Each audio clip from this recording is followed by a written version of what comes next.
और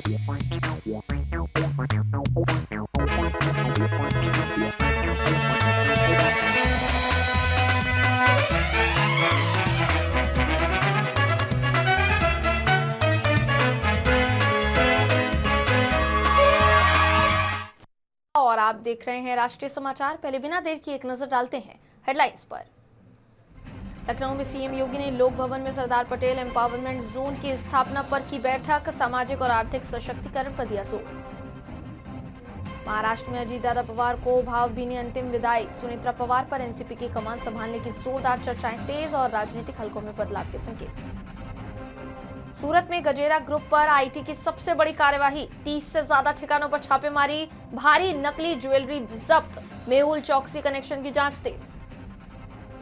अपना दुख भूलकर जाधव परिवार से मिलने पहुंची सुनेत्रा पवार, विदीप जाधव के परिजनों को दिया भरोसा और हौसला, भावुक मुलाकात में छलक पड़ी सभी की आंखें। हिमाचल से आगे बढ़ी स्ट्रॉबेरी क्रांति, बनासकांठा के आदिवासी पहाड़ी क्षेत्र में 1500 पौधों से बदली किसान परिवार की तकदीर। लखनऊ में मुख्यमंत्री योगी आदित्यनाथ ने लोक भवन में सरदार पटेल एम्पावरमेंट जोन की स्थापना को लेकर एक विस्तृत बैठक की, जिसमें जोन की संरचना, उद्देश्यों और संचालन की रणनीतियों पर गहन चर्चा की गई। बैठक में अधिकारियों को निर्देश दिए गए कि जोन के माध्यम से सामाजिक और आर्थिक रूप से पिछड़े वर्गों के सशक्तिकरण के लिए प्रभावी कदम उठाए जाएं। इस जोन के तहत प्रशिक्षण, कौशल विकास, उद्यमिता और अन्य सामुदायिक पहलुओं को प्राथमिकता दी जाएगी, ताकि नागरिकों को रोजगार और आर्थिक अवसर उपलब्ध कराए जा सके। सीएम योगी ने बैठक में जोर दिया कि जोन के सभी कार्यक्रम पारदर्शी, प्रभावी और समयबद्ध तरीके से लागू किए जाएं। अधिकारियों ने बताया कि जोन की स्थापना से राज्य में सामाजिक समावेशिता को बढ़ावा मिलेगा और स्थानीय समुदायों के विकास में उल्लेखनीय योगदान होगा। इस अवसर पर अलग अलग विभागों के वरिष्ठ अधिकारी और सलाहकार मौजूद थे, जिन्होंने जोन की कार्यप्रणाली, बजट और भविष्य की योजनाओं पर अपनी प्रस्तुतियां दी। यह कदम राज्य सरकार की उस रणनीति का हिस्सा माना जा रहा है, जिसका उद्देश्य कमजोर वर्गों और स्थानीय समुदायों को सशक्त बनाना, साथ ही उन्हें आत्मनिर्भर बनाना है। महाराष्ट्र में दिवंगत उप मुख्यमंत्री अजीत पवार को भावभीनी विदाई देने का क्रम भावनात्मक माहौल में शुरू हुआ। उनके 33 अस्थि कलश एनसीपी के मुंबई स्थित मुख्यालय लाए गए, जहां पार्टी नेताओं और कार्यकर्ताओं ने श्रद्धांजलि उनको अर्पित की। प्रदेश अध्यक्ष सुनील तटकरे ने उन्हें नमन किया, जबकि बेटे पार्थ पवार पिता की कुर्सी के पास भावुक नजर आए। इसके बाद अस्थि कलश महाराष्ट्र के 33 जिलों में विसर्जन के लिए भेजे गए और मुंबई के बाणगंगा तालाब पर भी अंतिम संस्कार की रस्म पूरी हुई, जहां अजीत दादा अमर रहें के नारे गूंजे।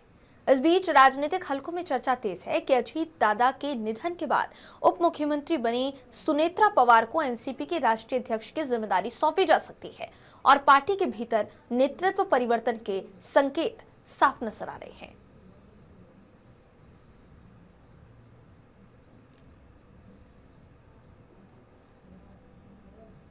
महाराष्ट्र के हर ज़िले में उनकी अस्थि का विसर्जन हुआ है और मुंबई में आज ये अस्थि विसर्जन का प्रोग्राम था। हम सबके लिए एक बहुत भावुक दिन है और सुनेत्रा बहनी जी ने जो हिम्मत दिखाई है वो काबिल तारीफ़ है और उनकी ताकत और अजीत दादा के अनुशासन को मद्देनज़र रखकर उन्होंने जो कदम उठाया है वो कार्यकर्ताओं के लिए बहुत बड़ी बात है और पूरे महाराष्ट्र की जनता के लिए बहुत बड़ी बात है। भाई, एक अहम सवाल कि पूरा रास्ता साफ हो गया, अब कोई इसमें सवाल नहीं है।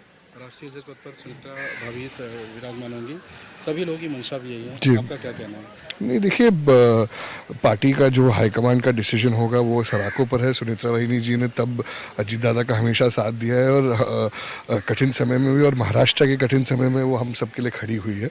तो सुनेत्रा बहनी का जो आगे का कार्यकाल है उसके लिए हम सब एकजुट होकर उनका साथ जरूर देंगे। सबसे पहले मैं आज यहाँ पर दादा को भावपूर्ण श्रद्धांजलि अर्पित करती हूँ।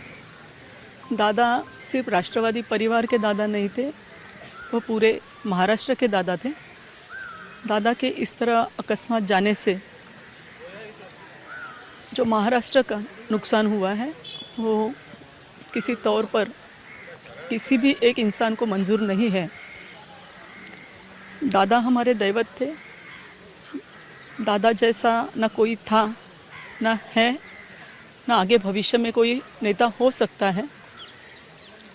अब दादा के उत्तरार्ध में सुनेत्रा वहिनी पर जो दुखों का पहाड़ टूटा है वो सब पीछे रखते हुए एक धैर्यवान पत्नी होने के नाते उन्होंने कर्तव्य और जिम्मेदारी को दुख से ज़्यादा श्रेष्ठ माना है और उसी तरह उन्होंने अपनी सभी भावनाओं का त्याग करते हुए दादा को अग्नि देने के बाद, उनका अस्थि विसर्जन होने के बाद उन्होंने पक्ष को स्थैर्य देने के लिए, इस महाराष्ट्र की जनता को राहत देने के लिए उप मुख्यमंत्री का पद ग्रहण किया है।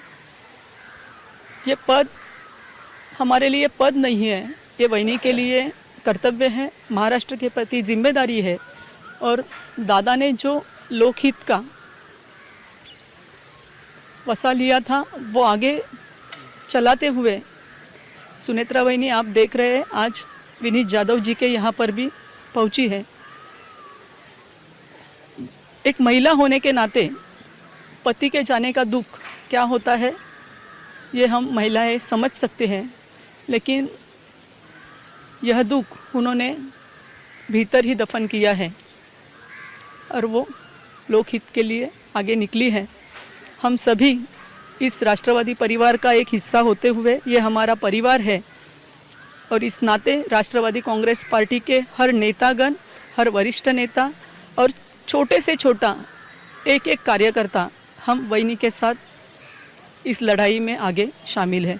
कैसे है, दादा की जगह न कोई ले सकता है। मैंने पहले भी आपको बताया कि दादा की एक अलग ही जगह थी, उनकी विरासत को आगे ले गए। लेकिन अभी हम वहिनी को दादा की जगह देखते हैं और उनकी ये विरासत नहीं कहेंगे, उनका जो लोकहित का जो उनका ध्येय था, जो उन्होंने समाज के प्रति अपना समर्पण दिया था, वही समर्पण को आगे लेते हुए वहिनी आगे निकली है।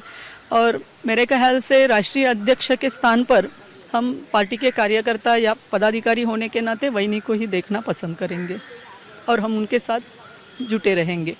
महाराष्ट्र के दिवंगत उप मुख्यमंत्री अजीत दादा पवार की का जो अस्थि है आज वो मुंबई के मलबार इलाके में स्थित बाणगंगा तालाब में विसर्जित किया गया और इसी तरह महाराष्ट्र के तकरीबन 33 अलग अलग जिलों में भी विसर्जित किया गया है। हमारे साथ बातचीत करने के लिए मौजूद हैं विधायक सना मलिक। सना जी, क्या कुछ कहेंगी? नहीं, कल जब अस्थियाँ आई स्वर्गीय अजीत दादा पवार जी की, तो कार्यक्रम के हिसाब से सभी जिलाओं में भेजा गया और सभी को दर्शन के लिए उपलब्ध कराया गया। और दर्शन के बाद आज इधर मुंबई की जो अस्थियाँ थी वो बाणगंगा तालाब में इधर आज उनको विसर्जन किया गया। और इसी तरीके से हर ज़िला में हमारे नेताओं, हमारे कार्यकर्ताओं ने उसको दर्शन के लिए उपलब्ध कराया। सबकी आखिरी इच्छा थी दर्शन होने की, तो सभी लोगों ने दर्शन किया। बात करें जिस तरह से सुनेत्रा जी का वो जो उत्तरी महाराष्ट्र की, जिस तरह से उनकी हिम्मत दिखाई दे रही है, खुद दुखों का पहाड़ डूब उनके ऊपर पड़ा हुआ है, लेकिन विदीप जाधव के घर पर गई थी, उनके परिवार को धाड़स बताया उन्होंने। जी, सुनेत्रा वहिनी एक आशा की किरण के रूप में सिर्फ और सिर्फ हमारे राष्ट्रवादी कांग्रेस पार्टी के लिए, लेकिन पूरे महाराष्ट्र के लिए सामने आई है। और इमीडिएटली जो उन्होंने अपने दुख, पहाड़ जैसे जो दुख था उसको छोड़ के अपने कार्यकर्ता, अपने लोगों के बारे में सोच के आगे बढ़ी। हमें उनसे हिम्मत मिल रही है, उसी तरीके से हम भी आगे बढ़ रहे हैं। सारी प्रक्रिया पार्टी की साफ हो चुकी है, प्रफुल्ल पटेल ने भी साफ कर दिया है। अब एक साफ संकेत मिल रहा है कि आने वाले समय में आपकी पार्टी की जो पॉलिसी हैं, नीतियाँ हैं, उसको लेकर राष्ट्रीय अध्यक्ष पद पर सुनीता ताई पवार जो हैं वो 100% विराजमान होंगी। पूरे जो रास्ता था वो पूरा क्लियर दिख रहा है। इसको लेकर आप भी महिला हैं, विधायक हैं, उनके साथ थी बारामती से लेकर मुंबई तक, क्या कुछ कहना आप? देखिए, राष्ट्रवादी कांग्रेस पार्टी के पूरा जो कैडर है और साथ में साथ जितने भी नेता हैं, उनकी यही इच्छा है कि सुनेत्रा वहिनी इस पद को संभाले और उसकी जिम्मेदारी ले। लेकिन जब जो प्रोसीजर्स फॉलो होने होते हैं, मीटिंग्स होती है, सबके जो रिक्वेस्ट आने होते हैं, लेटर्स आने होते हैं, लेकिन पूरा तरीके से जो प्रोसेस पेंडिंग है वो प्रोसेस को कंप्लीट करके ही ये आगे बढ़ाया जाएगा। वरिष्ठों के साथ बैठकें होंगी, क्योंकि एक गट नेता चुनना इमीडिएट ज़रूरी था, तो वो चुन लिया गया। लेकिन आगे का जो प्रोसेस है धीरे धीरे step by step phase wise होगा। समझिए, ऐसा कह सकते हैं खाली प्रक्रिया बाकी है पार्टी की, बाकी पूरा रास्ता साफ है पद लेने का। जिस तरीके से हमने पिछले 4 दिन से लगातार देखा है, सभी नेता और सभी हमारे जो कार्यकर्ता हैं, हमारा कैडर है, हमारे जितने भी आमदार हैं, सभी लोगों की यही मांग है कि राष्ट्रीय अध्यक्ष के रूप में सुनेत्रा वहिनी का नाम आगे आ रहा है, उससे सहमत भी हैं सभी लोग। कैमरामैन संतोष देसले के साथ सर्वेश तिवारी, राष्ट्रीय समाचार, मुंबई। जी, तो देश का केंद्रीय बजट पहले ही पेश हो चुका है। वित्त मंत्री निर्मला सीतारमण ने संसद में वो पेश किया और उसके बाद राज्य दर राज्य बजट सत्र की शुरुआत हो चुकी है। उन्हीं में से बिहार एक राज्य है जहां बजट सत्र की शुरुआत कल हो चुकी है और आज उसका दूसरा दिन है। तमाम नेता आज भी पहुंचेंगे, बहस हो सकती है और बताया जा रहा है कि अभी तक का सबसे बड़ा बजट जो है वो बिहार में पेश होने जा रहा है और सबसे ज्यादा राशि जो है वो बिहार को दी गई है। इस पर ज्यादा जानकारी के लिए हमारे साथ बिहार से हमारे संवाददाता विवेक रंजन जुड़ रहे हैं, उनसे ज्यादा जानकारी लेंगे। विवेक, जाहिर है बार बार ये सवाल उठाया गया कि बिहार को कितना बड़ा बजट पैकेज मिलेगा, कितनी राशि होगी बिहार के लिए क्या नया होगा, और कहीं ना कहीं अब जो है बिहार विधानसभा का आज दूसरा दिन है, किस तरीके से देखा जा सकता है इसे? बिल्कुल, आज बिहार विधानसभा के बजट सत्र का दूसरा दिन है। हम जो नेताओं की जुआने की जो सिलसिला है वो शुरू हो गई है। मुख्यमंत्री नीतीश कुमार जो है पहुंच चुके हैं और उसके बाद जो दोनों पहुंचेंगे। उससे थोड़ी देर बाद जो है बिहार विधानसभा के अध्यक्ष हैं प्रेम कुमार, वो पहुंचेंगे और सदन की कार्रवाई जो है 11 बजे से शुरू होगी। लेकिन आज जो है बजट सत्र है, नई सरकार बनने के बाद यह पहला बजट सत्र है और ऐसे में लोगों को काफी उम्मीद है कि इस सत्र में क्या कुछ होने वाला, किस तरीके से जो सरकार ने वादा की थी, क्या वादा पर खड़ा उतरेगी, या फिर जो आपने देखा कि चुनाव के समय जो महिलाओं को 10,000 रुपया दिया गया था, कुछ और कहा गया था कि आगे चलकर और महिलाएं अगर रोजगार करना चाहेंगी तो उनको 2-2 लाख रुपया तक दिया जाएगा। तो ऐसे में जो पिछले कैबिनेट की बैठक हुई उसी समय जो डिसीजन दिया गया था कि जो उन लोग को 2-2 लाख रुपया दिया जाएगा।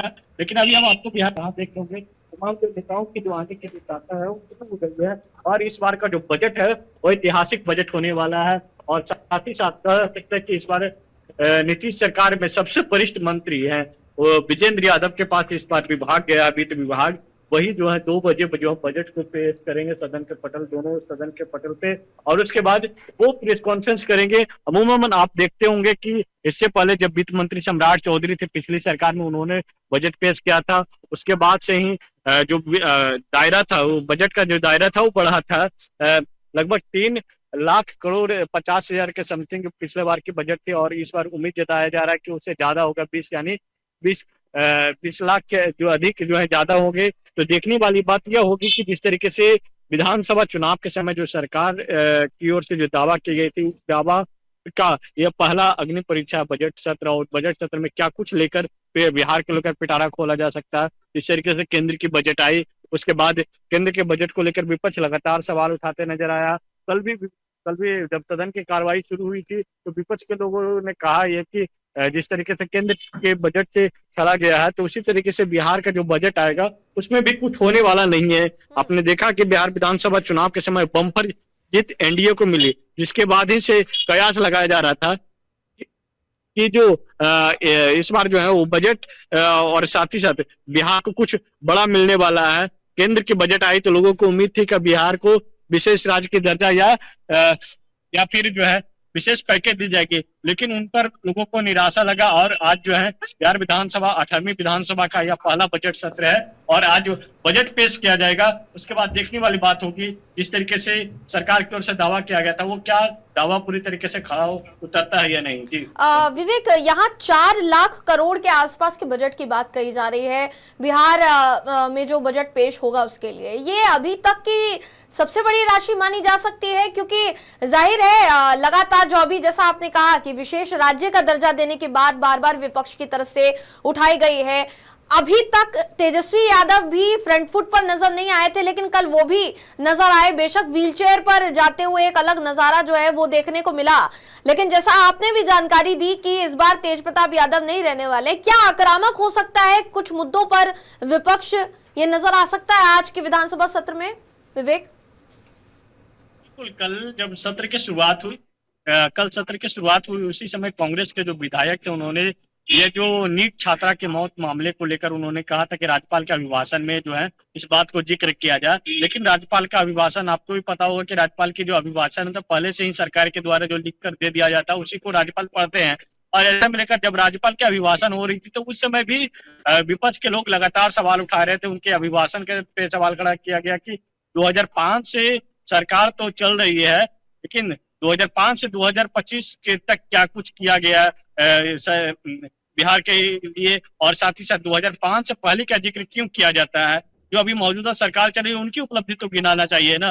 लेकिन जिस तरीके से कल राज्यपाल का अभिभाषण हुआ और उसके बाद जो लगातार नीट छात्रा के मौत के मामले को लगातार उजागर किया गया, और उसके बाद थोड़ी देर बाद ही जो इस तरीके से सीईओ जो है चले गए थे हड़ताल पर, उसके बाद जो है विजय कुमार सिन्हा के पास जो विभाग भूमि सुधार राजस्व विभाग, उन्होंने फटकार लगाया, कहा कि सभी जो सीईओ की जो गाड़ी थी वो सरकारी गाड़ी उन्होंने जब्त कर लिया और कहा कि और उनके जो चाबी था वो सारा चाबी ले लिया, आदेश दिया कि सारा चाबी जमा कर दें। इसके बाद जो है सीईओ जो है बैकफुट पर आ गए थे और अब जो है मामला जो है शांत हो गया। लेकिन आज जो है कई मुद्दों को लेकर जो है विपक्ष भी सवाल खड़ा करेगा, और साथ ही साथ बजट आने के बाद और देखने वाली तस्वीर होगी कि जब बजट आएगा उसके बाद जो विपक्ष की ओर से जो लगातार जो आरोप लगाए जा रहे थे, क्या उनका आरोप सिद्ध होगा या फिर इस बार जो विपक्ष की भी संख्या अगर देख सकते तो कम है विपक्ष की संख्या। नीट छात्रा का जो मुद्दा है, साथ ही साथ जो हड़ताल के मुद्दे जिसकी आप बात कर रहे हैं, वो दोनों मुद्दों को लेकर विपक्ष आक्रामक नजर आ सकता है। लेकिन वहीं दूसरी तरफ सत्ता पक्ष के पास भी बजट में बहुत से मुद्दे हैं, ऐसी जानकारी सामने आ रही है, चाहे युवाओं को लेकर हो, महिलाओं को लेकर हो, बड़े बड़े निर्णय हो सकते हैं, फैसले हो सकते हैं, ये अभी तक की जानकारी सामने आ रही है। कौन किस पर भारी पड़ सकता है आज के सत्र में, विवेक? बिल्कुल, कल जो राज्यपाल के अभिभाषण के बाद 1 बजे के करीब जो एनडीए के संयुक्त बैठक हुई विधानसभा के सेंट्रल हॉल में, वहां पर तमाम विधायकों को यह निर्देश दिया गया कि कल जो है तमाम विधायक मौजूद रहेंगे। यानी आज के समय मुकर्रर किया गया था कि आज सभी तमाम विधायक मौजूद रहेंगे। और खास बात एक और ये आ रही है कि अब से थोड़ी देर बाद जो है आनंद सिंह भी पहुंचेंगे। आनंद सिंह, आपको पता होगा आनंद सिंह जो है दुलारचंद हत्याकांड मामले में वो जेल में है, और उनके बाद जब विधायक बने तो विधायक वहीं से चुनाव लड़े जेल से, लेकिन विधायक जब बने तो उन्होंने शपथ नहीं ली थी। जब तक अगर विधानसभा के सदस्य निर्वाचित हुए सदस्य शपथ नहीं लेंगे तब तक आप किसी कार्रवाई में भाग नहीं ले सकते। तो पहले जो है वो भी पहुंचेंगे, 11 बजे के करीब जो है पहुंचेंगे। उसके बाद जो है उनको विधानसभा के अध्यक्ष जो है शपथ दिलवाएंगे। लेकिन जो विपक्ष का जो रुख रहेगा वो देखने वाली बात होगी, विपक्ष किस तरीके से जो है तैयारी की है, क्योंकि आज जो है देर शाम जो है तेजस्वी यादव अपने आवास पर तमाम विधायकों के साथ बैठक करेंगे। उसके बाद आगे की रणनीति तैयार करेंगे, क्योंकि यह कह सकते हैं कि बजट आज पेश होने वाला है। इनको कल बैठक करनी चाहिए था कि कल किस तरीके से रूपरेखा तय किया जाए, कल किस तरीके से सरकार को घेरा जाए। लेकिन आज बजट पास होगा, उसके बाद जो है सरकार के घेरने की लेकर तैयारी की जा रही है। कल कांग्रेस की बैठक हुई देर शाम एक पटना के निजी होटल में, वहां पे अभी तक तो विधायक दल का नेता नहीं चुना गया। तो ऐसे में कई तरीके के जो सवाल विपक्ष पर भी से खड़ा हो रहा है, और साथ ही साथ सत्ता पक्ष पूरी तरीके से दमखम लगाए हुए कि इस बार जो विपक्ष को एक भी मौका नहीं देना है, और क्योंकि इस बार जो विपक्ष की संख्या है वो भी कम है। कल आपने देखा कि जब तेजस्वी यादव जब आए सदन में तो उनको स्वागत करने 1-2 विधायक वहां पे खड़े रहे, यानी कि उसी से आप अंदाजा लगा सकते हैं किस तरीके से जो विपक्ष है वो विपक्ष कमजोर हो गया है। उनके भाई जो है तेज प्रताप यादव वो इस बार सदन के मेंबर नहीं है।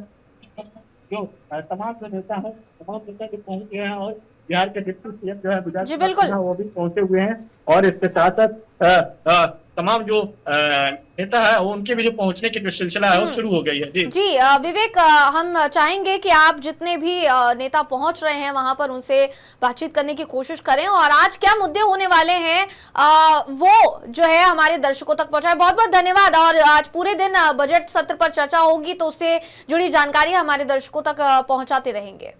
खबर महाराष्ट्र से। महाराष्ट्र के सातारा फलटण से बड़ी और भावनात्मक खबर सामने आई है। उप मुख्यमंत्री सुनेत्रा अजीत पवार ने बारामती विमान दुर्घटना में दिवंगत सुरक्षा रक्षक विदीप जाधव के परिवार से मुलाकात कर उन्हें ढांढस बंधाया। अपने निजी दुख को पीछे छोड़ते हुए उन्होंने जाधव की पत्नी और बच्चों के सिर पर हाथ रखते हुए कहा कि मैं हर कठिनाई में आपके साथ हूं, और हर संभव सहायता का भरोसा दिलाया गया। इस संवेदनशील मुलाकात के दौरान माहौल गमगीन हो गया और कई लोगों की आंखें नम हो उठी। उप मुख्यमंत्री की ये पहल न केवल जाधव परिवार के लिए सहारा बनी बल्कि पूरे क्षेत्र में मानवता और संवेदना का संदेश भी फैलाया। बिहार में एक बार फिर बंगले की राजनीति गर्मा गई है।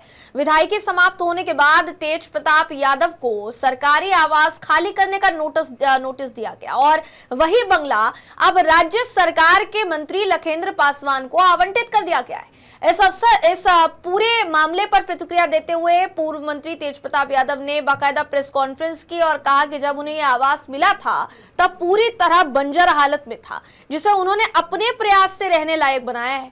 उन्होंने मंत्री द्वारा लगाए जा रहे आरोपों पर आपत्ति जताते हुए यह भी कह दिया कि बोलने से पहले तथ्यों को समझ लेना चाहिए। लखेंद्र पासवान जी को जो आरोप लगा रहे हैं हमारे ऊपर, उस पर हम स्पष्ट क्लियर कहना चाहते हैं। जो उन्होंने जिक्र किया एसी और पंखा का बात किया है, तो एसी या पंखा तो मेरा खुद का पैसा का खरीदा हुआ है। वहां तो कुछ था भी नहीं, बंजर पड़ा हुआ था, उसको तो हम स्वर्ग बना दिए। पहले नर्क था, उसको तो पोचारा, डेंट, पेंट, तो इस तरीके का आरोप लगाना कि फर्नीचर ले गए, सब फर्नीचर, बेड उड तो सब मेरा पैसा का खरीदा हुआ है, पंखा भी मेरा ही पैसा का खरीदा हुआ है। तो जब इतना ही एती था तो जो जेई था वो क्यों नहीं निकाला उसमें कागज में कि उसका है? वो तो लखेंद्र पासवान तो खुद बयान में बोल रहे हैं कि उनका था, वो लेके गए। तो ये सब चीज से कोई फर्क नहीं पड़ता। उनका कहना है कि विधायक के नाते ये सारी चीजें मिलती हैं, इसलिए विधायक कौन है? तो हम भी विधायक रह गए, ये सब चीज हमको नहीं मिला था। हमने खुद परचेज किया मार्केट में जाकर के। जो उन्होंने आरोप लगाया है सब बेबुनियाद आरोप लगा रहे हैं लखेंद्र पासवान जी कि एसी ले गए, पंखा ले गए, तब बल्ब ले गए। अभी सब छोटा काम नहीं करते हैं, छोटा काम, छोटा बानी आप ही लोग सोच सकते होंगे। अभी नए नए मंत्री बने हैं लखेंद्र पासवान जी, तो सोच रहे हैं उनको स्वर्ग चाहिए।